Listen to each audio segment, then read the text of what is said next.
Hello everyone, I'm Dr. Dror and welcome to my channel.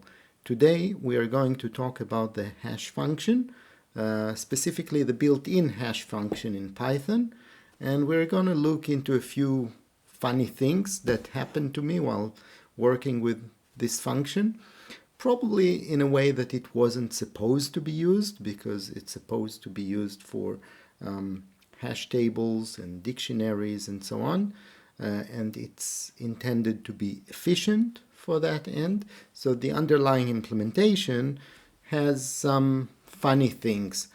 Probably when you think about hash functions, you think about something that takes an object and create an identifier or some sort of a non-unique identifier, right? And this identifier takes whatever you have and kind of squash it into a fixed length string. That's at least what I have in mind when I think about the hash function. But the built-in hash function in Python behaves a little differently, and let's jump into the code.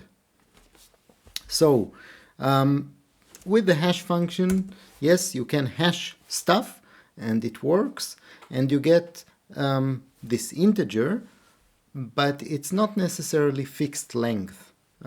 We will see it in a second.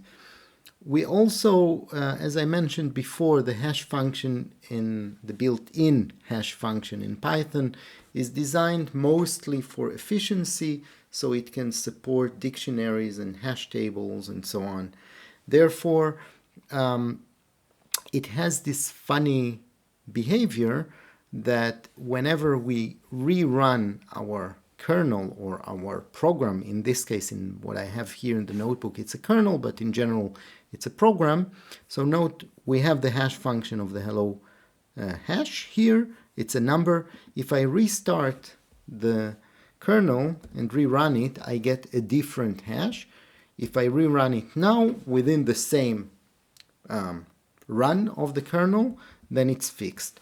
The reason for that is to introduce some protection layer against denial of service attacks.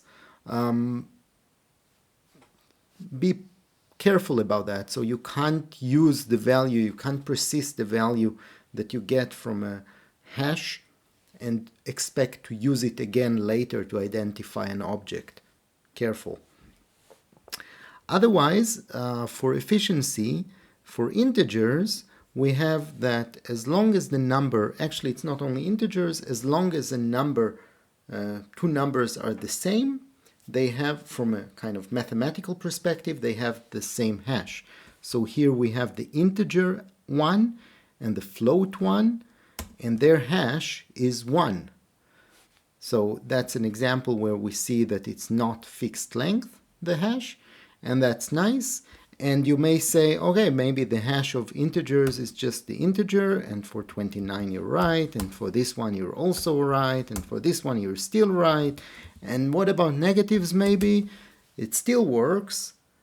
And you might think, okay, then integers are mapped. The hash of an integer is the integer itself. It sounds very efficient, right? We spoke about efficiency before.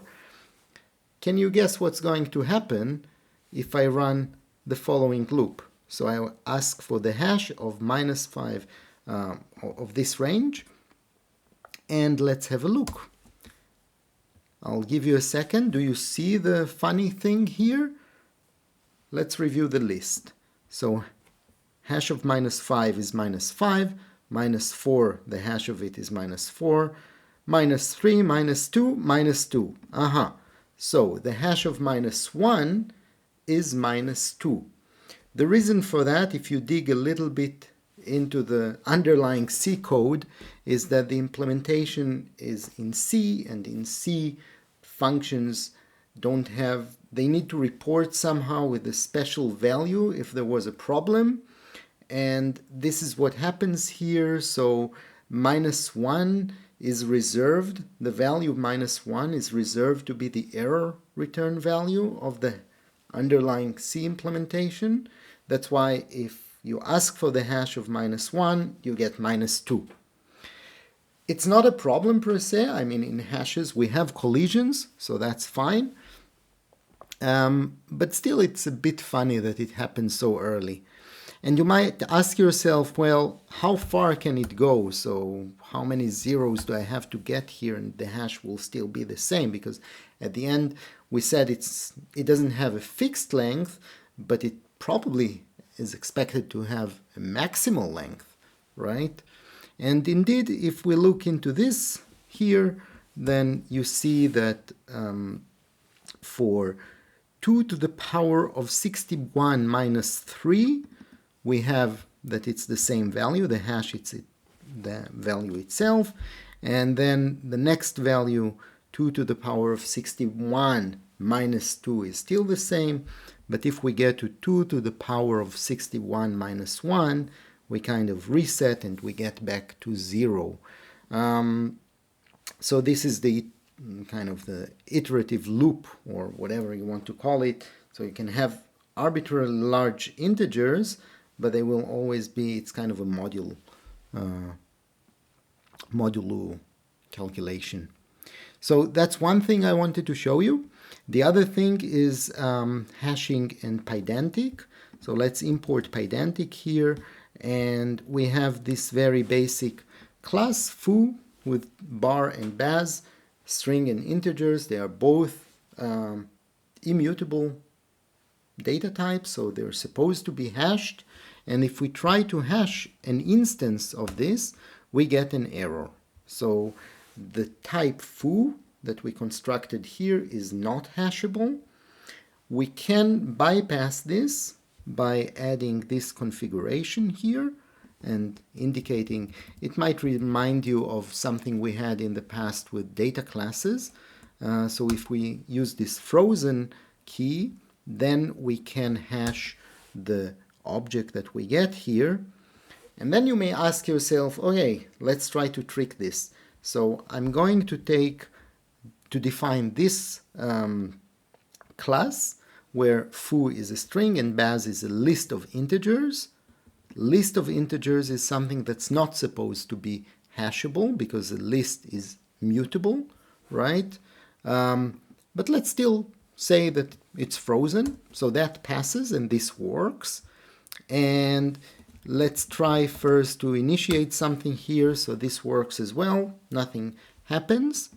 But if we try to hash this, then it will break, because under the hood, when it gets to the list is not hashable.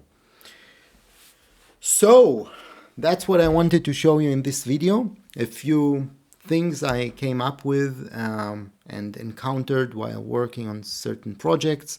And I was wondering, what are the funny things you experienced with a hash function? Leave some comments below. Otherwise, of course, Python has other options for hashing. You have the SHA-256. If you need security, you have whatever, a lot of other things. It's not the scope of this video. For this video, I think we're done. If you liked it, don't forget to click the like button and subscribe to the channel so you can follow on future content that I will upload. Thank you for joining me today. I'm Dr. Dror, and have a wonderful rest of the day.